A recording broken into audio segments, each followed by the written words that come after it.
Pemirsa, terhitung sampai dengan 9 kloter jemaah calon haji embarkasi Palembang Balai Kekarantinaan Kesehatan kelas 1 Palembang mencatat sebanyak 80% jemaah terindikasi resiko tinggi.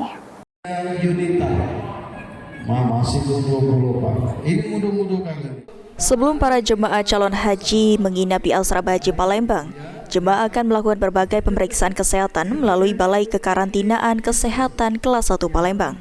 Kepala BKK kelas 1 Palembang, Emilia Rosa, mengatakan, sebanyak 80% JCH embarkasi Palembang terindikasi jemaah resiko tinggi. Pemeriksaan kesehatan JCH di Gedung Serbaguna Asrama Haji Palembang bertujuan menentukan layak atau tidak layak terbang ke Arab Saudi. Pihak BKK kelas 1 Palembang menghimbau tetap membawa obat, meminum obat secara rutin, serta tidak memforsir fisik selama berada di Tanah Suci.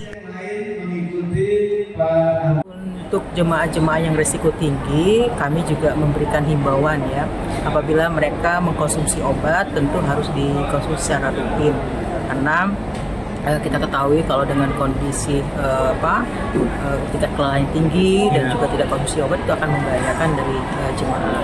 Jadi salah satu himbauan kita kepada jemaah, dan termasuk juga kita meminta mereka untuk tidak memforsir fisik mereka kalau misalnya mereka tidak merasakan sehat, dan apabila mereka kondisinya tidak sehat, itu kita mintakan mereka untuk segera menghubungi dokter atau perawat yang tergabung di dalam kloter.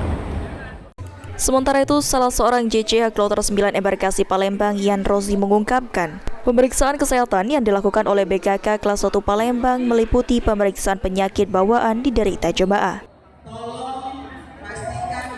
Jadi gini, di tes kesehatan kita kan udah tes kesehatan awal tuh di rumah sakit.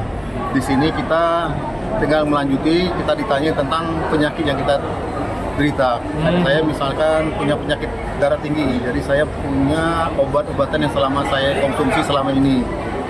Jadi obat itulah yang kita kasih tahu sama petugas kesehatan di sini. Setelah melakukan pemeriksaan kesehatan dilanjutkan ke kamar ya Pak ya? Ya benar, kamar, terus pembagian kamar untuk kita di sini. Dan esoknya berangkat ya? Besok kita berangkat menuju Madinah. Semalam kita tidur di Asrama Haji. Hafidz Zainul, Pol TV.